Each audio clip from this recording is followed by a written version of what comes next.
What's up, Epic 7? So, an alleged leak hit Reddit with the units that are supposed to be on the balance patch in April. We pretty much all universally felt that this patch, this leak was fake. I mean, it had to be fake, right? There's like 28 units on it. All of the, they actually had nerfs. It was loaded with nerfs, and Smilegate doesn't nerf. It didn't have FCC on it. It had spelling errors. It had, like, buffs that went beyond 100%. If it wasn't fake, it was a real rough draft at best. But something has happened since my stream this morning where we discussed it. The 2-week-old account that posted it has been suspended. Out of the blue, he's been suspended, and the post is gone. The comment section is still there, but the post is gone. So that's making some people think, why? Why would suddenly Reddit delete this guy's post and suspend him unless Smilegate said, hey, this guy is sharing protected information and we want him removed? So it makes us wonder, is it real, is it fake? I was like 99% chance sure this was fake, and now I'm kind of more in the 25% chance it was fake, right? But it still could be fake. At very least, it's unconfirmed and subject to change and real rough draft. But for those of you who missed it, we're going to discuss it here. We're going to discuss it on the basis of this is probably fake, and at best, we're just going to have some fun hypothetically discussing the changes that were in this either wonderful work of fan fiction or leak of a rough draft of what might be coming in the near future. So this is from this morning's stream where I was almost 100% sure it was fake, so I'm going to be pretty down on this. You guys make your own decisions. You let me know if you think, in light of recent information, if this is actually a legitimate leak or if it was all fan fiction to begin with. I'm not entirely sure, but I hope you enjoy the commentary from the stream this morning. Let's get into it. This is what we're talking about, right? Balance patch leak made by Muscle Similar, whose account was created on February 5th. And he's got no posting history at all. Already a little suspect, right? But it's apparently a stove post, which doesn't appear on any of the stoves, right? It's not on the KR stove, it's not on the global stove, it's nowhere, right? So it's like it's one that was prepared but hasn't been posted yet. You can totally do this by going and messing with the source code and create anything you want to make it look real, right? But they're talking about the balance patch. The first thing that's suspect about this balance patch is there are 28 heroes on this balance patch. The list goes on, and a whole bunch of artifacts too. All right? Already looking a little suspect just with the volume. Smilegate's done patches that are in the teens before, but 28 balances is unheard of. Twisted Eidolon Kairon, first of the list. So, removing, like, his ability to grant barrier and absorbing some of the damage dealt his health. Taking his entire S2, is this his S2? Yeah, his entire S2 away and replace it with when attacked. So giving him built-in damage mitigation and built-in healing, increasing his damage dealt, and changing it into an attack that targets all enemies instead of single target.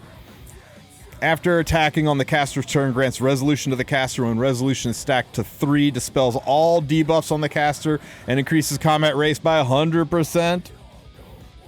Combat race effect, and you know, that's a good point, that it's all in English, that the example one is in English, right?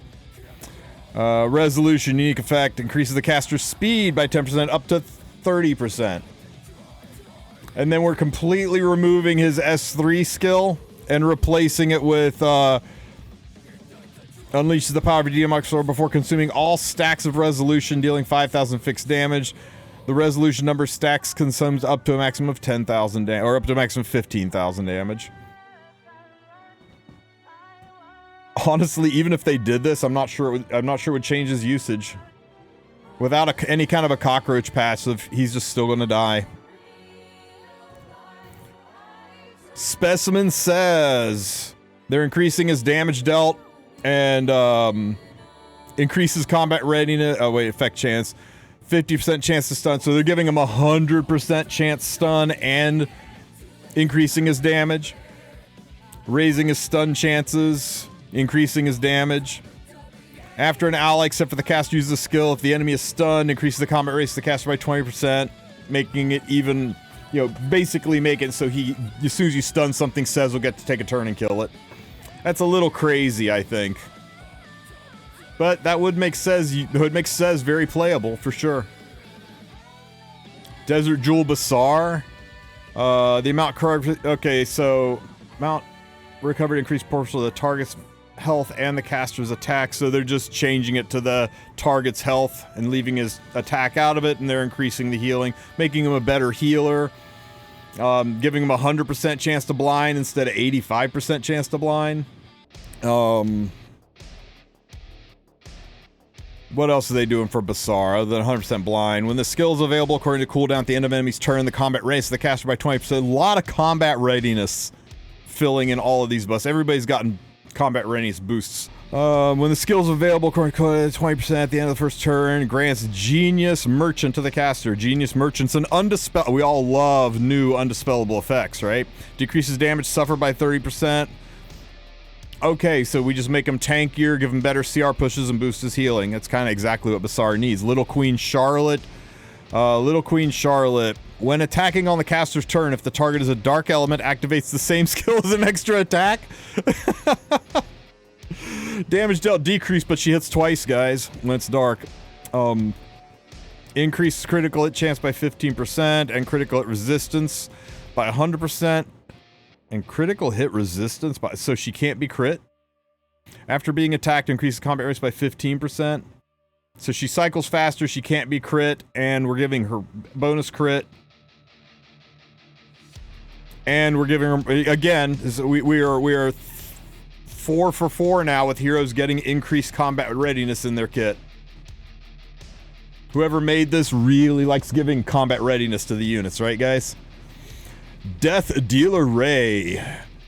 100% chance to grant increased effectiveness and pestilence to all allies. How do we have 100% chance and then we can increase the effective chance?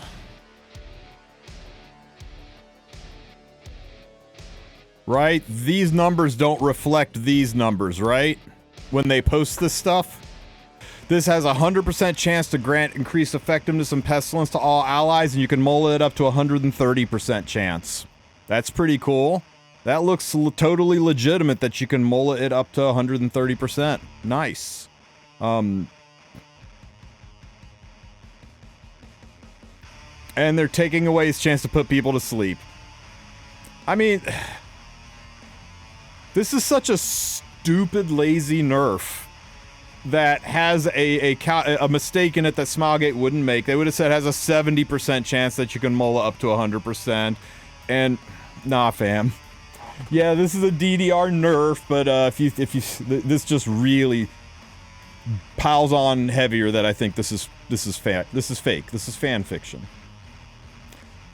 After Nuke Soak Flan, the unit that encapsulated the excitement of last season, and they're decreasing her damage and giving her 2 focus instead of 3 focus to make her easier to kill, so she runs out of focus faster and can't dual attack as much.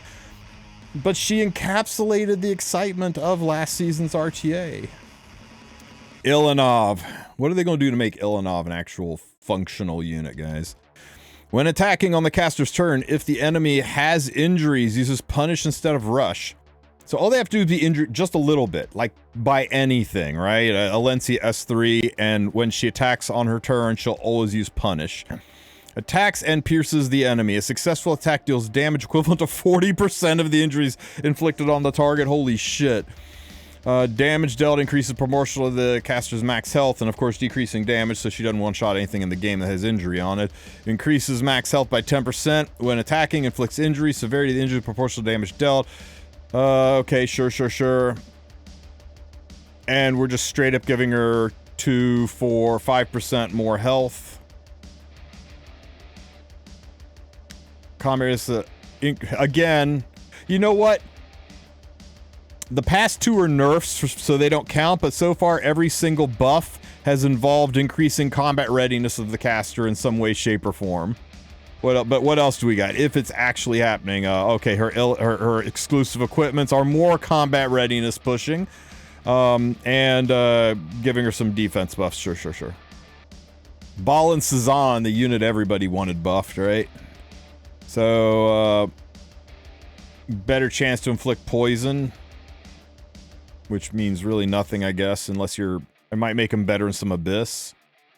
And increasing the reliability to 100%. Now, Smilegate loves 15% on PvE characters. I don't think they would do this. I don't think they would take the 15% out of PvE. And because they're making 100%, they get rid of this and just give them more damage. Sure. B Who Asked. Soulburn ignores effect resistance. This is the first thing I've seen that looks like something Smilegate would do. They love letting you Soulburn to ignore one of the staple mechanics of the game. And reducing him to a 3-turn cooldown would make him meta, because pretty much any opener speed unit that's got a 3-turn cooldown runs things over in this game. So, oh, but that's so weird. They're splitting the difference. You can't Soulburn for a 2-turn. You just get 3-turn regardless. And we're moving to Soulburn over here for Ignore ER. I don't know, this feels really weird. I'm not feeling it, guys. Yeah, 28. 28 units. There's no effing way. It's almost twice the largest balance patch they ever had. Kane, when he's enraged versus when he is buffed. Okay. And, we're getting rid of vampirism, and we're changing it to dispels all debuffs from the caster, grants immortality for 1 turn, before acting Feast of Perdition against the enemy target.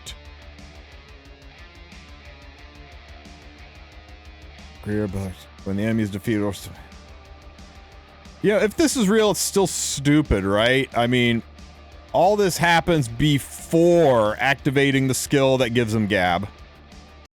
Damage dealt increases. Proportional. Proportional? That actually... I don't know, guys. I don't know. Misspelling words actually makes it kind of seem legitimate, right? There's too many red flags, right? Having a skill that you can mull up to 130% chance, having misspelled words, incredibly lazy buffs, every single unit well, not all, but like 90% of the units so far we've seen have gotten combat readiness boosts. Tywin. If there's not something in here that says Tywin will legitimately always hit the target, then I'm out. It's so annoying, because you know his voice line, right? I will never miss, and then he misses everything. When dispelling the target's buff, recovers some of the caster's health. Well, that's weird, but okay. At the end of an enemy's turn, as opposed to... Okay, immune to debuffs that prevent movement. When the ally attacks, the back row prevents move the enemy's turn. Activates Commanding Shout. The dispels all debuffs from the caster and the ally in the back row, grants me for 2 turns. Nah, nothing in here says he'll never miss.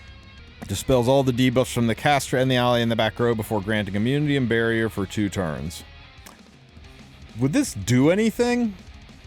I mean, would this really change his usage? Because I'm not so sure it would. Arunka, let's go. Throws a dagger, they make 50% chance to inflict bleedings for 2 turns. Yay, bleeds. A successful attack activates Expose as an extra attack. So it just, she gets her Expose as an extra attack instead of there being a coin flip as to whether or not it happens. And they're decreasing the damage because... So they're basically making this her Soulburn version, but with shittier damage, right?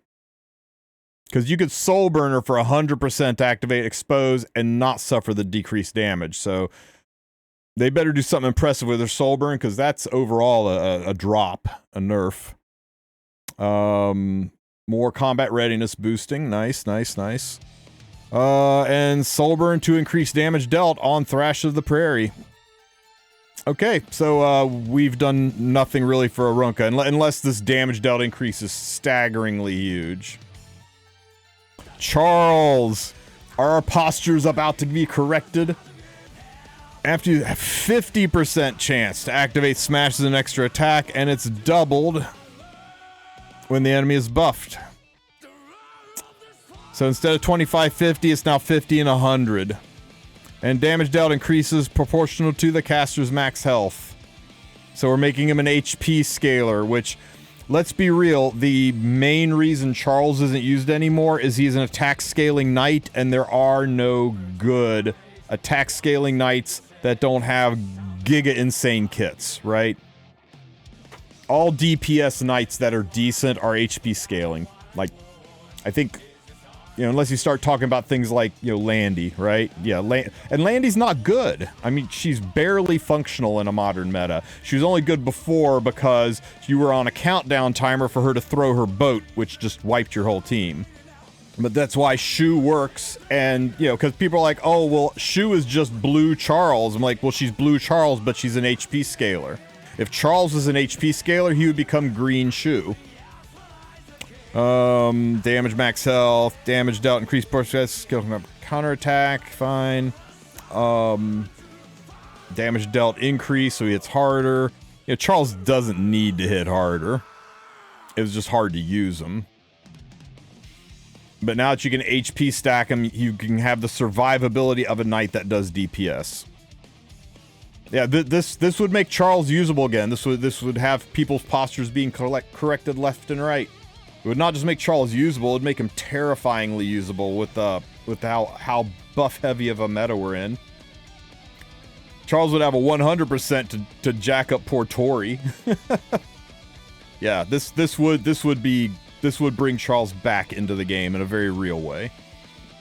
Oh, and yeah, I mean, logically, he's an HP scaler now. We boost his HP. What other lunacy do we have? Lidica! Is Lidica finally gonna be meta? Oh hell, what was his name? The guy who was like obsessed with Lidica. Shit. Come on, somebody say his name. No, further back than Deity. One of the OG content creators.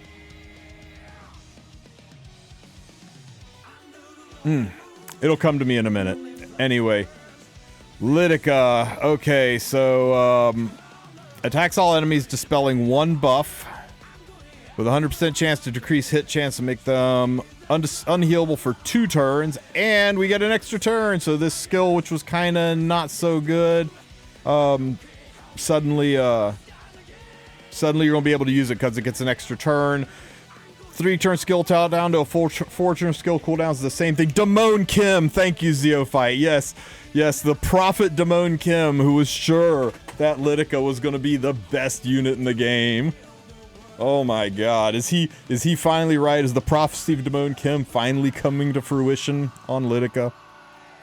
Oh, and she's got a stun now. Instead of just slowing the unit, she freaking crowd controls them. Throw them to the back of the line and make them stunned, so by the time they get to the front of the line, they go to the back of the line again because they were stunned. Wow. People would actually be able to cook with this, like, big time. You can take somebody out of the fight for 2 whole-ass turns by putting them to the back of the line and then having them stunned at the back of the line. If you don't cleanse it, they go all the way to the front, get unstunned, go all the way to the back again. That would be nuts. Birgitta. What do we got for Birgitta? Dispels 2 debuffs and increases the target's resource. And we're giving her resource reduction. Block and resource reduction. Extra turn. So you can block 1 unit, take an extra turn, and then cut resource reduction in half.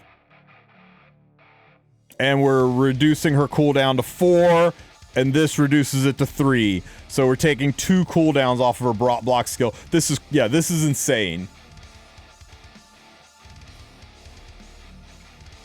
Oh, wait. Increases the target's resources by 50%. Dispels 2 debuffs for an ally. And oh my god, no. I misread this. This isn't resource reduction. This is resource increase. This is you block a unit, get an extra turn, and then max out the resources on your unit. Holy shit. And this has got a 3-turn cooldown on it now because of the extra turn. Hey, you know what? I'm the one that said buff redhead, so yeah, this, you could do some shit with Brigida now. You could lock down teams. Brigida and Lidica together? Yikes. Young Senya. So, triggers a dual attack from random allies, so she can only dual attack with Earth allies. I'm on the fence as to whether this is good or bad. You could plan around this, but I guess theoretically this could be a little bit of a nerf. And a successful attack deals damage. Okay, so they're lowering her. They're lowering the damage from help.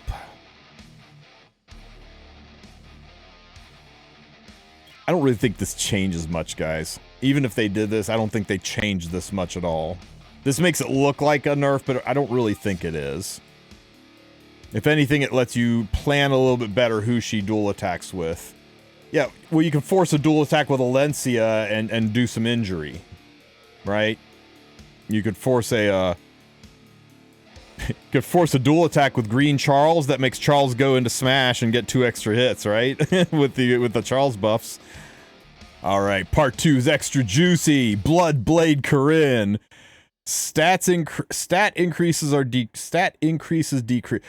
The sentence stat increases decreased is a very Smilegate sentence. I'll give him that. Attacks all enemies sacrificing 20% of the caster's health, and now she sacrifices 30%. So with lower health, she would hit harder, but we're decreasing her damage, so this does nothing. This is a push.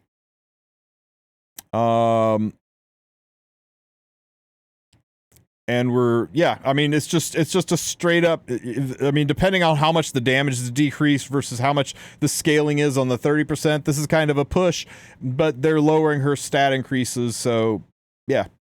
I'm positive we're nerfing BBK. Check the account. We already checked the account. It's 25 days old, or 22 days old, and it's never posted before. Which, I will be straight with you guys, 22 days ago is about when they had a big changeover of staffing at Smilegate, when CMs got fired, replaced by other people. They had a lot of internal changes. They moved stuff a lot to the home office. So it's right around the time when that could be, you know, these changes could have been floated around. But they also did this survey, and it's still out there. They haven't had time to review and collect all of our answers from the survey to gauge what the community wants. You think they're going to dive in with this massive of a change before they even see what the community is asking for? I don't know. Celestial Mercedes. Poor Celestial Mercedes. Oh my god. Increases the combat more combat readiness increases. We love to see it. And we're boosting her damage. When an enemy is defeated, grants an extra attack with the same skill. It's like Vivian's S2. You kill something, she goes again. And we're reducing the cooldown and increasing her damage. We're making freaking Meru a beast. Oh my god. More 25%. Wait. More combat readiness increases according to the number of critical hits made. If she crits 4 things, she just takes another turn. Increases the attack of the caster for 2 turns too, so she's just going to be that much more likely to kill shit. Yeah, that's crazy. Meru would become one of the best PvE farming units in the game. Shuri. Delivers a critical hit and focus combat race of all allies instead of all allies except the caster. So he CR pushes himself too, so that he can do more CR pushes. Whoever this guy is, he loves putting the combat readiness into stuff. Attacks all enemies, decreasing combat readiness by 10% 4 times. Decreases combat readiness by 10% 4 times before inflicting poison. I guess it's the same. 50% chance to decrease combat readiness by 20% 4 times. which would be statistically the same as a 100% chance to do it by 10% 4 times. So other than the inflicting poison, there's no real difference here, right? Other than the coin toss at the beginning to have the effect happen versus the effect just happening, but to a lesser extent. Yeah, it's a 100% chance for half of the effect versus, or 50% chance for twice the effect, 100% chance for half the effect. It increases the stability of it, and I guess it would make him make more sense, especially used with like Teiyu, right? Shoots a power for the 50%, 25% per hit. Oh, per target hit. Attacks all enemies before restricting for 2 turns, increases combat readiness to caster, and increased combat. Okay, so they're changing this from an AoE that gives him a 50% CR push to an AoE that gives him a 100% CR push, and it's per target hit, not per crit made. It's just unless you evade, he's going to get to go again. So they're giving him an extra turn on event horizon, effectively. We go from 2 poisons and 50% push to... Guys, this is crazy. You're going to slow and give himself a 100% push. That will send him into a fight where he can do a 40% CR push back on the enemy and poison them. The tempo of that would be so stupid, right? He automatically gets an extra turn and then he pushes the entire team back.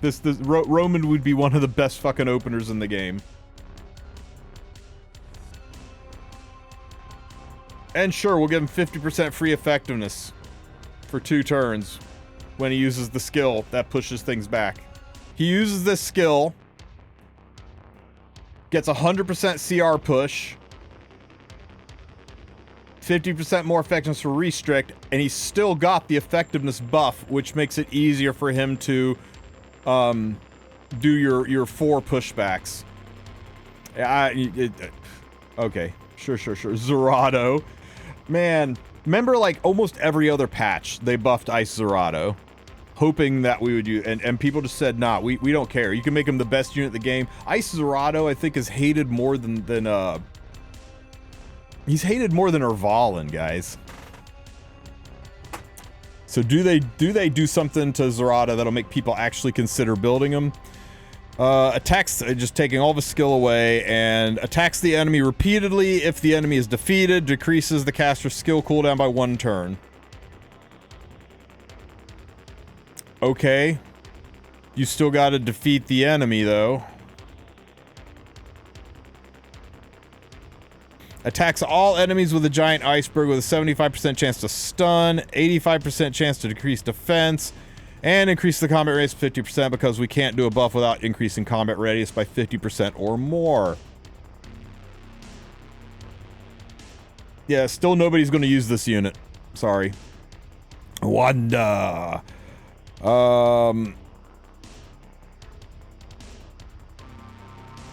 Has a 100% chance to target a random enemy for 2 turns at the beginning of each turn. Has a 100% chance to target the enemy for 2 turns before attacking. So I guess they're saying you get to choose the target that's going to get, or choose the enemy that's going to get the target. Yeah, so that's all it is. It's not random anymore. By clicking on the target, by clicking on the enemy, they'll get target, and it will happen before the attack, and it's going to, it'll penetrate evasion. It'll be like the way seal works, right? When you click it, the seal appears, and then the attack goes through. And it'll penetrate evasion and all that jazz because it applies before the attack. Attacks the enemy's vital points, decreasing buff duration of the target by 1 turn with a 100% chance. Okay, so they basically just gave away to strip immunity. I mean they're just making her more Specimen Says friendly, I guess, with this decreased buff duration. Oh wait, that's normal Wanda, all-rounder Wanda. Ah, we were looking at regular Wanda, specialty change Wanda. It's going to have basically all the same shit, but, let me see. Has a 100% chance to target the enemy for 2 turns. Sure. When using one shot, one kills, 100% chance to extend buff duration of the caster by 1 turn. Has a 100% chance to inflict resource reduction on the target by 40% when using weak point on the caster's turn. And increase hit chance of the caster by 70%. So she gets to penetrate evasion now. So yeah, this is just make Wanda anti-Flan, right? Reduces her reduction by 40% so that she can't keep up with stuff, and you're increasing the chance to hit, so she's gonna actually hit her and put target on her, and when something has target on it, it makes it easier for other things to hit, right? People don't realize that's not just a 15% increased damage from target, it's a 15% increase to hit as well, so it reduces her evasion below 100%. That combined with resource reduction will make her very, very, killable. Church of Ilrios Axe. What are we doing to Axe God? More damage, more damage, more damage, more damage. And increasing his chance to provoke. So yeah, we're just gonna make Axe God hit freaking hard.